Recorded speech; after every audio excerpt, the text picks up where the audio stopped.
so many people would think about your life and say, oh, that would be so hard. That would be such a sacrifice. That would be so overwhelming.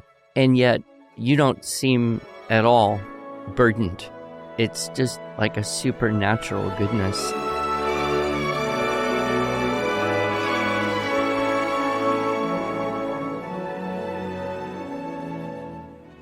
Hello, and welcome to the Arts of Language podcast with Andrew Pudewa, founder of the Institute for Excellence in Writing, or as many like to say, IEW.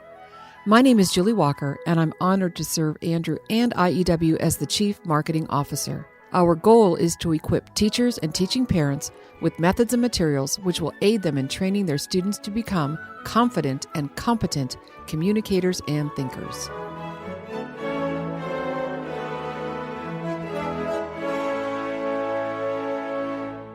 Do you know what I love about our podcast, Andrew? What do you love about our podcast, Julie? We get to talk to so many amazing people about so many different topics. It's true. Some of which we would never sit around and say, could we find a person who could talk about this? Right, exactly. And, we are a writing company. We do listen, speak, read, write, think. But we also do teaching. We talk about music. But I know that sometimes we go down a little rabbit trail and we talk about family and raising children and motivation and making the world a better place. Making the world a better place, yes. And so today I'm just so honored that we have with us Kimberly, who she and her husband started an organization called Rivers Run. Mm-hmm. And they contacted me to let me know about it. And it was almost unbelievably good. It was one of those things that's so good, it stands out among all the good things that you see in any given time period. And so now we have her as a guest. Yes. So we better hear what that goodness is. Kimberly, what are you up to? Yeah, tell us about yourself and what you do. Okay, great. Thank you so much for having me here. I'm so honored to be a part of your podcast today. We've used IUW for a long time with our kiddos, and now I'm doing it again with my foster and adopted children. My 5 grown children are out on their own, so getting to experience it a second time around. Basically, what we are is a resource center for parents that decide to jump into fostering or adopting. My husband and I have both lost parents when we were young. I lost my mom when I was 12, and my husband lost his dad when he was 16. And then after getting married, we thought, let's start our family. And we had actually allowed the Lord to plan that. We had 4 kids. And then we thought, let's jump into finding out about foster care. We didn't know too much about it. I was in college. I took a class on social work and thought, wow, this is really interesting. I didn't know much about foster care. So as my husband and I were looking into it after having our family of 4, we took the class, which was a state mandated class that you take. We thought, well, let's just dive in and find out what this is about.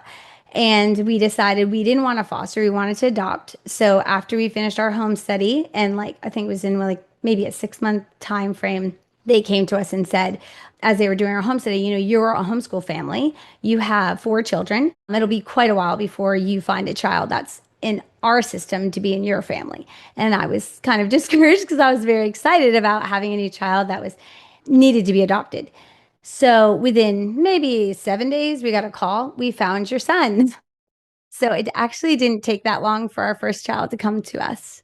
Amazing. So he was 7 years old. He had been in 7 different placements. And when he came to visit, they said, don't mention adoption because we're just doing a little play date. And we don't want him to get too close in case it doesn't work out. And, we don't want to break his heart or anything. So he came in and he saw my daughter's guitar. She was 12 at the time. And he grabbed it and said, I'm here to find a family. I'm not here for a play date. Because I was like, I'm so glad you're here for a play date. Wow. And then he ran around the house and was just excited to be there. And within 90 days, he became our son. So we adopted him. He had been in, like I said, 7 different placements. My first thought was, the social worker said, our kids don't fit into your lifestyle. You guys homeschool, it's a loving family. Our kids are filled with trauma and, they don't know the Lord. And you guys are very into Bible and all that. And I was like, oh, yes. And I know there's a perfect child that's supposed to be in our family for all those reasons. And he needed to be homeschooled because he was in second grade and he didn't know how to write his name or read or write. And he was getting A's and going through the school system and emotionally unstable. And at that same time, I found out I was pregnant. So I thought, this is perfect. I'm going to have a baby. At the same time, I'm adopting this 7-year-old and he's going to get to see his baby brother. So weeks after our adoption, we found out that our baby I was carrying, he was about 24 weeks at the time, had trisomy 18, and he probably won't live. But we are believers, so we prayed and believed that we're going to give this child a chance no matter what. We got to hold him for an hour, and he was beautiful and looked just like my oldest son at the time. So basically, what that brought us to is just a lot of grief that year, and then also trying to connect with a child that was hurting. But it was a very sweet time because, like I said, I'm a believer. So the Lord works in mysterious ways and he brought us together because we were both hurting. So after that, fast forward, we decided, long story, but we decided to adopt internationally and we got our 13-year-old daughter from Colombia, which is another beautiful story because the Lord just brought her to us. And I didn't think it was going to work because I don't know any Spanish, even though I took 4 years, and she didn't know any English. But I said to her, I have a lot of love in my heart, and I motioned love, and I hosted her for 2 weeks. So that was a couple years after. And then we spent about 2 years to fundraise the money to get her. And we took all the children over to Colombia for 6 weeks to adopt her. After that, we jumped back into foster care in 2020 and decided we're going to foster because we want to work with the whole family and help the parents get their kids back. So we started doing that, still homeschooling. Homeschooling is unique for this situation because a lot of parents, I think the myth is that, oh, I can't do this with fostering because the parents don't let me. But if you get in good with the parents, and most likely you are kind of a threat to them a little bit in the beginning, but I'm always like, you know what? I'm just here to help. And if I can convince the parent, like, this best thing for your child is homeschool. And it was 2020. So that was kind of more a push that, like, yeah, we could homeschool because I worried about the health of my family, which is what I said. Mm-hmm. So I started homeschooling some foster kids. I got a 14-month-old. I wasn't homeschooling him, just caring for him. And then another child I got who was 6 years old. And then in that time frame, I would take overnights. My husband and I would take overnights, and my husband's super supportive. So that was really helpful. Sometimes people ask me, what about if my husband's not on board? I always tell them, pray, but don't push because you really need a supportive husband. So we've taken kids that were like 7 or 8, and they would say they're gifted children. They can't be homeschooled. So they need to be in school. And I would push, well, but they're emotionally unstable. One little girl we had was super gifted, but she couldn't get in the car and buckle her seatbelt because her mother dropped her off at the police station because she was abusing her. So we couldn't get her in the car no matter what. She didn't want to buckle. So I was like, you can't learn if you're emotionally unstable. So I would follow suit and still, try to get her in school. But then I'd get calls all the time. Can you come pick up this child? And then they were like, can you please homeschool them? Oh, nice.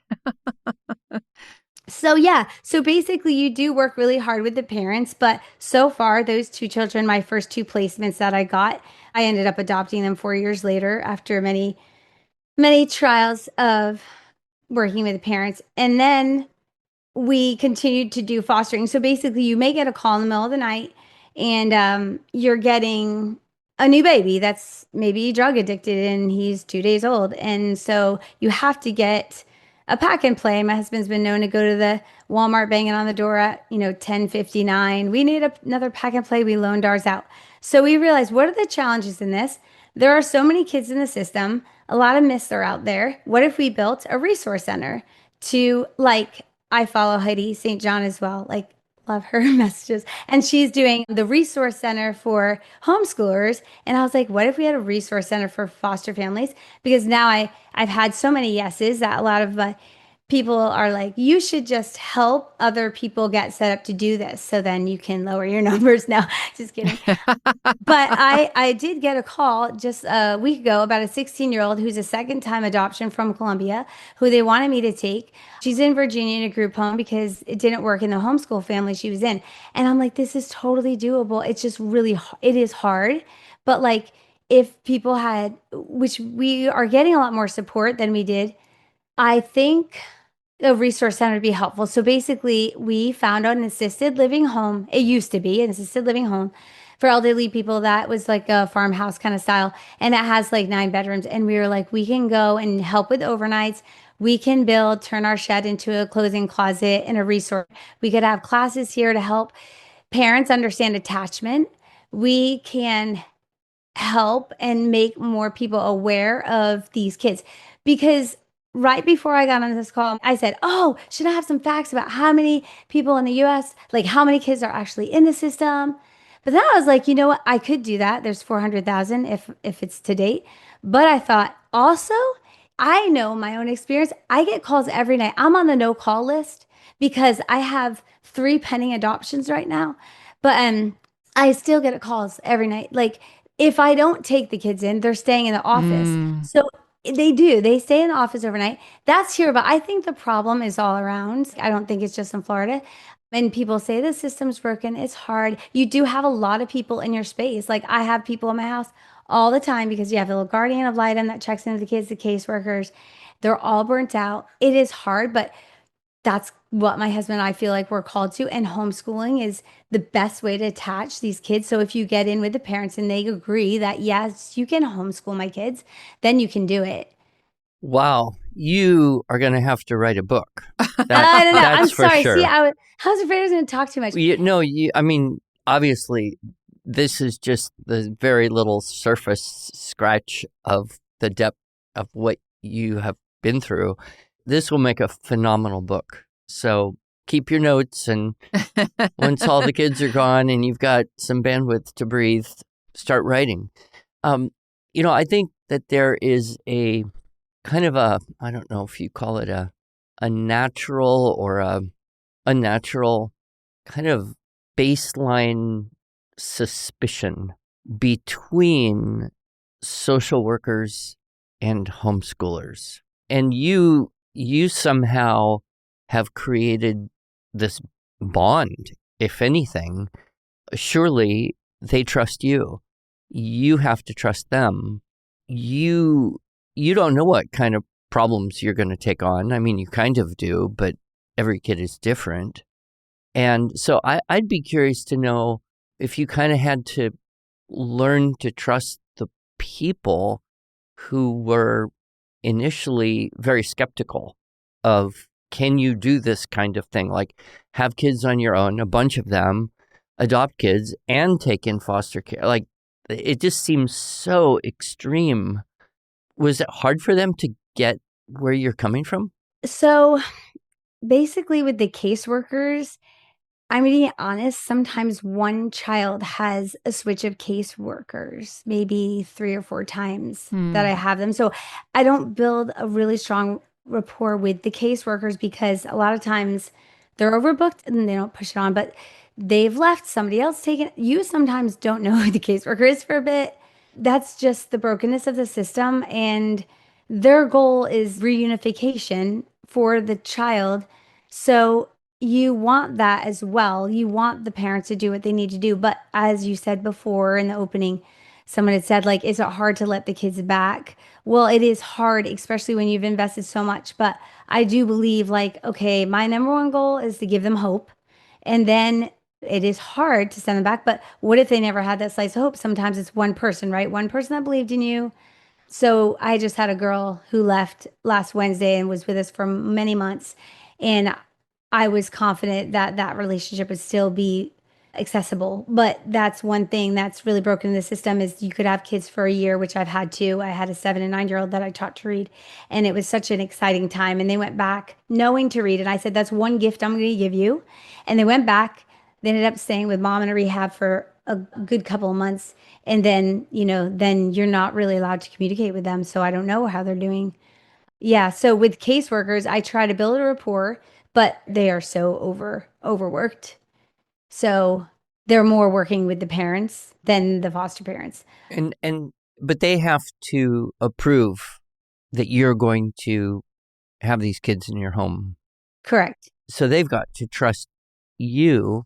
How do you communicate to them what is needed? Like if someone was out there hearing this and said, I've always kind of had this niggling feeling like I should do something like this, like take in foster kids or look into a hard adoption, international special needs, not the kind of I want to adopt a baby because we can't have kids, but more there's so many kids, even older ones. Mm-hmm. What would be your advice, I guess, or a way to help people start thinking about this? Because it seems huge. It seems like a big, big thing to do.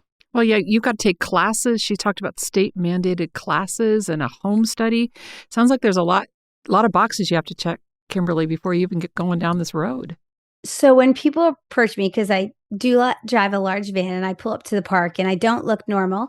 I took on a special needs 1-year-old recently. And then when I was trying to hand my license in to say I'm done, I got, there's a 4-year-old that actually needs adopted. She's going to be adopted now by us. So this will be the end. But what I always get is, but how do you do it? And here's the thing, like I say, take the class. It's free. It's online and you can find out. I love learning. So I just go on and I was interested. My husband and we showed up to the class, met some people. So if somebody is interested, it's not going to hurt you to take the class. And it doesn't even mean like, okay, I'm taking the class now. I'm definitely going to jump into foster care. You take time, you learn about it, you figure out maybe I don't want to jump into foster care, but maybe my family can help support a family that is, or maybe I can become a guardian ad litem, which is someone who comes in and helps like advocate for the child. Like there's so many avenues of jumping into this that you can be a part of it. So that's what I would say. If someone's like, this seems so like such a big chunk, like how would I do it? Just I think the first step would be to take the class if you did have the nudge that you wanted to learn more about it in your state. So I've lost track, but how many kids you had? 4, 1 passed on right after birth, and then you've adopted a number. Correct. What's the totals? Okay, so right now it's 14, and I'm not going to lie, don't ask me how many boys and girls because I don't really know. No, I'm just kidding. But I mean, because the problem is we've had over 50 kids for overnights. Like we've had lots of kids for a week or two when they're just about to reunite or they need a place for the night. But then like right now at home, I have 14 children, but they're not all at home. I have, like I said, a 20, 26, 23, 21, 21, 20, 18, 16, 11, 11, 11, 10, 10, 6 years old for 18 months. And then baby River, who we'll see one day. Yes. And that's perfect segue into tell us about your organization. So you lost your son, River, and you actually used his name to name your organization. So tell us about River's Run. Yes. So my husband and I, when we moved into this house that has 8 acres, we were like, we can make a place because sometimes certain kids come into the system and they need therapy and we can have a place for kids to run and play here. Well, parents come and gather what they need. I'm also a licensed cosmetologist, so I don't do that anymore, but I can do hair in my center because a lot of these kids come in with lice. And so a lot of people get freaked out and my daughters and I all help with that. And then like help them get clothing, help them get supplies they need, counseling. I have like a plethora of counseling, like not myself, but like resources to send out. Tell us about what resources you have available that our listeners can find on your Rivers Run website. Oh, perfect. Okay. So basically, right now we started with a clothing closet. So if they go on the website and they are like, oh, we want to help support that, they can go on the wish list and add to the clothing closet. Or if it's a parent, they can go to the clothing closet and get what they need. They can also go to a monthly support class. Basically, it's in the new stages of creating this resource center. So that right now we have the clothing closet that's available. And then also the long-term goal would be like to be a respite for parents who have taken in kids and they're struggling, but it's a place that people can come to get help. That's pretty much where we're at right now. And you're in Florida, of course. So anybody that would be local to you would be able to take advantage of this. But what about our listeners that are living in other states and countries? how can they learn more about your organization? I love that you have an Amazon wish list.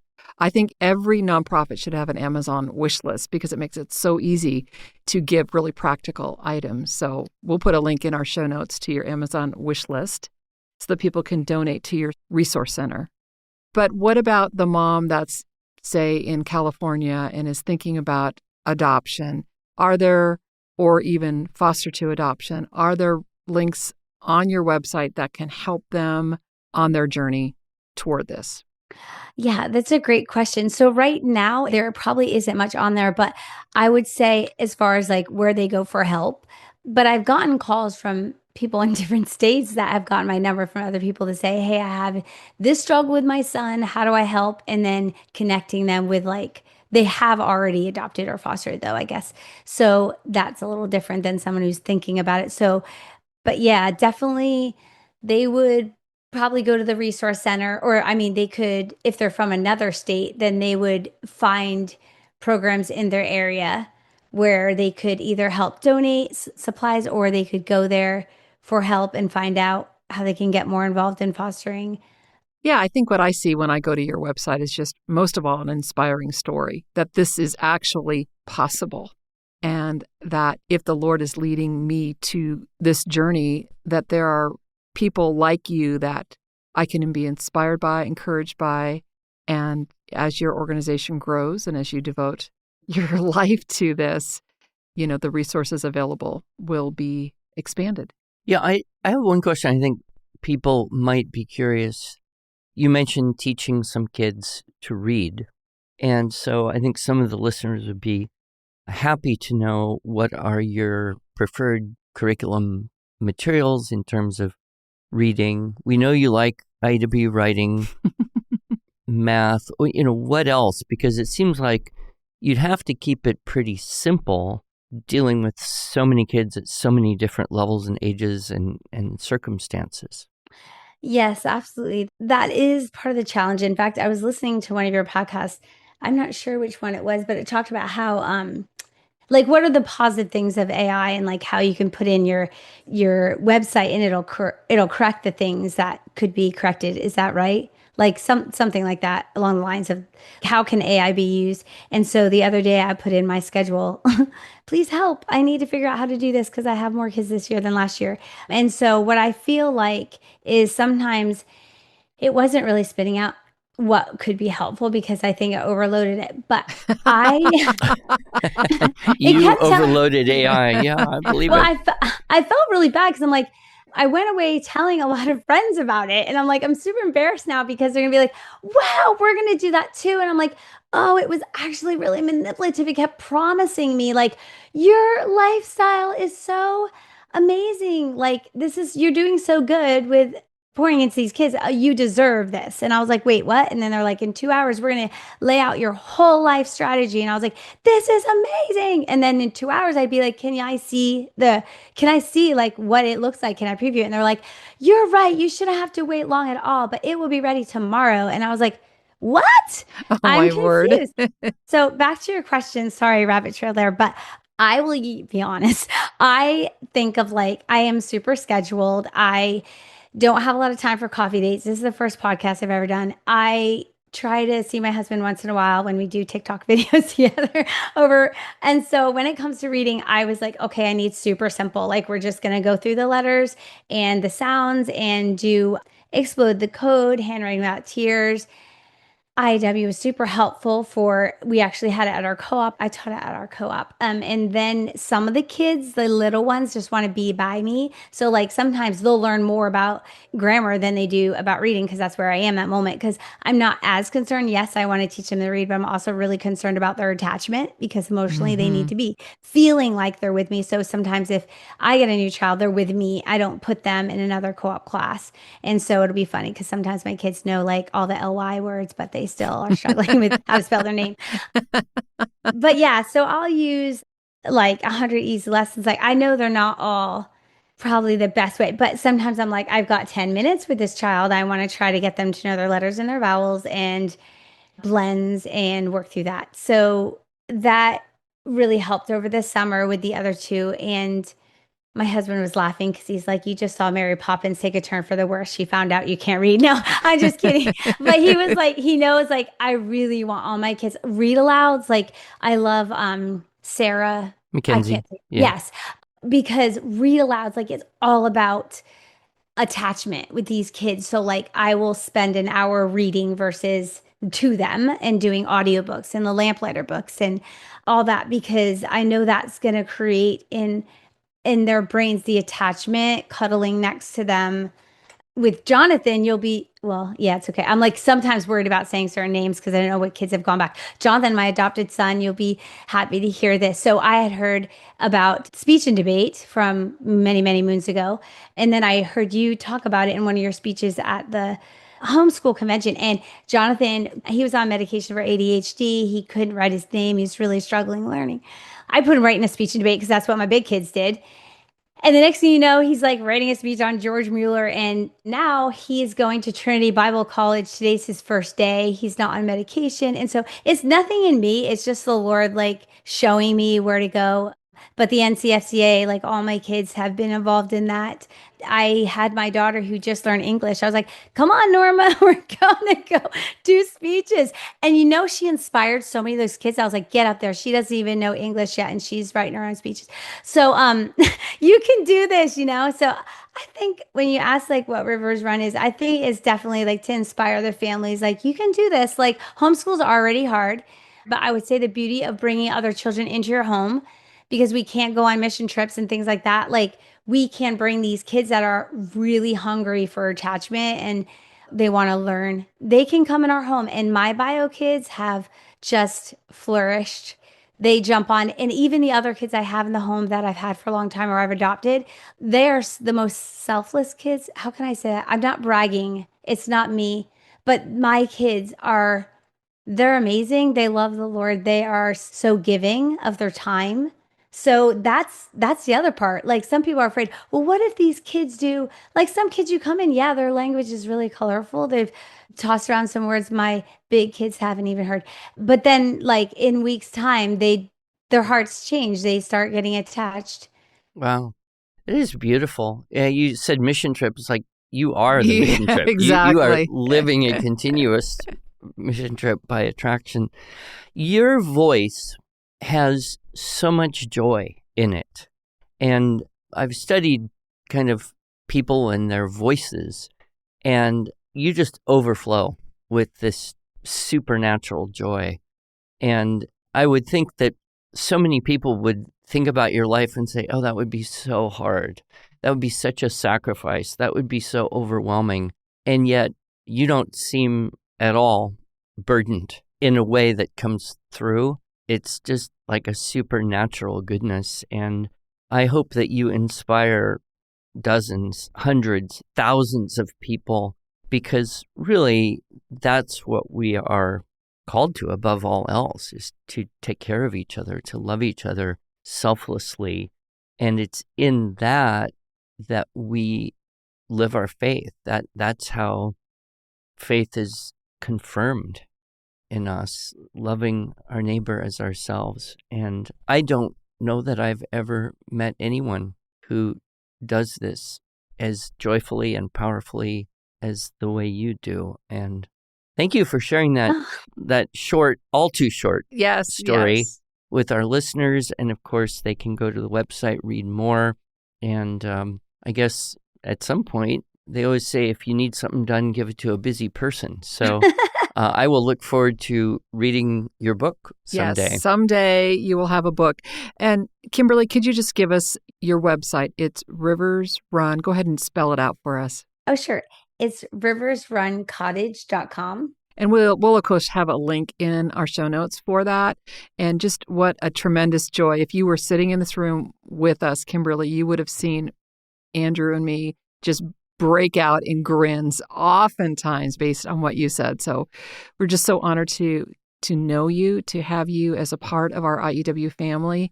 And we, as Andrew says, we hope that so many of our listeners will be inspired, perhaps to join you in this journey of adoption and foster care, but hopefully at least be able to go on your website and support you through your Amazon gift store. So I just love that. Thank you so much. Thank you, dear.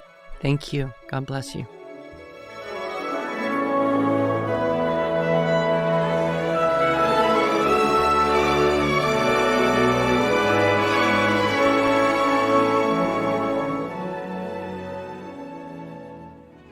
Thanks so much for joining us.